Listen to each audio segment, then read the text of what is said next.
With a 1-0 win over Marquette on Friday in the first round of the NCAA Tournament, the women's soccer team advanced to face #1 seed Florida on Friday at 6 p.m. in Gainesville.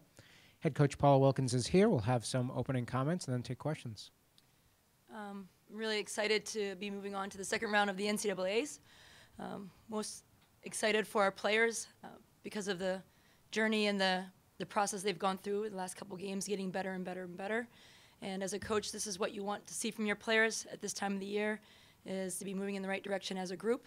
And we're excited to go to Florida and the competition down there. I'm excited and pleased with where the group is.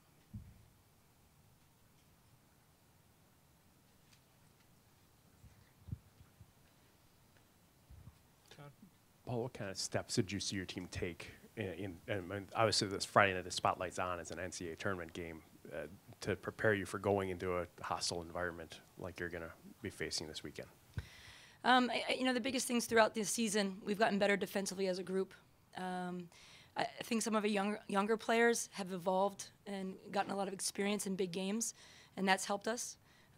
And one of the biggest things in this time of the year is our seniors are peaking at the right time. Obviously, Roosevelt scoring a goal against Marquette, is big time this time of the year.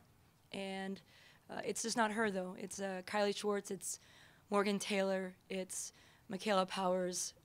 They're all peaking at the right time, and you can feel good energy from them. I think if you talk to any coach, you can feel it in practice. You can feel it just even when they're around. They're excited, and that momentum that they're building is really helpful. And as I mentioned to them before, they played Stanford, they played Notre Dame, they've played all those games, and that experience will help us face a very good Florida team. What's Florida's strength or strengths?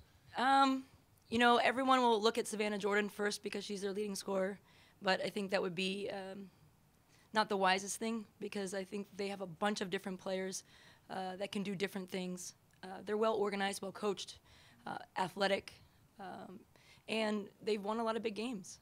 And so, obviously Savannah will be a little bit of their focus, but, we have to come up with a game plan that prepares us for everything that they're going to do, and we're really excited about that.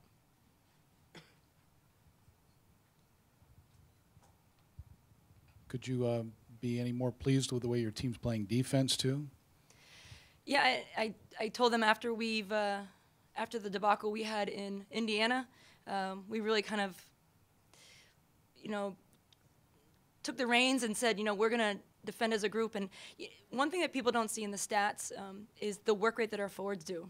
And we talk about defending starting right from the get-go. And Sydney McGinnis right now might not have as many goals as we'd want her to have, but the work she's doing from a defensive standpoint and the intelligence that they're playing with really helps us to defend as a group. And, I've mentioned it before, Rose is covering so much ground in the midfield that it's really helped us defensively. So it's really not just one person. It's not Caitlin Clem. It's not just the back line. It's a group effort, and it's really shown them that defense does get you some places. How are the legs and the conditioning holding up over, at this point in the season? I imagine you get a little bit of a boost from playing in these kind of games, but, it's a lengthy season and maybe it kind of takes a toll a little bit sometimes. That's the one thing I'm really pleased with my players, is that from the very get-go, we've talked about taking care of their bodies, getting 8 hours of sleep and nutrition. And I know sometimes it falls on deaf ears with players, especially college kids that have so many other factors going on in their life and influences. But I really think this group is committed, and I know this group is committed. And they've done those things, and I'm not really worried about that this time of the year. They've taken care of their bodies as best they possibly can. We have great support staff that helps them with that. Who really are motivated, and I think that's one of the difference here at the end of the season and why we've done so well compared to other teams. You think you're getting close to maybe busting one open where you're potting 3 or 4 or something like that? Because you've been awfully close, haven't you? The one thing in all of our games is that we usually outshoot the other team. But you're right, we're getting a little more confidence to get stuff on frame. But I don't know if I'm going to call that right now. I would like it because obviously during the game I don't have to have a heart attack every single time if someone's going to tie it up. But I'm excited that we're creating those chances, and I feel at one point it's just going to break and we're going to get those chances and put them away. And like I said, we're creating a lot of them. I can't wait. I hope it's on Friday. Anything else for Paula? All right. Thanks, Paul.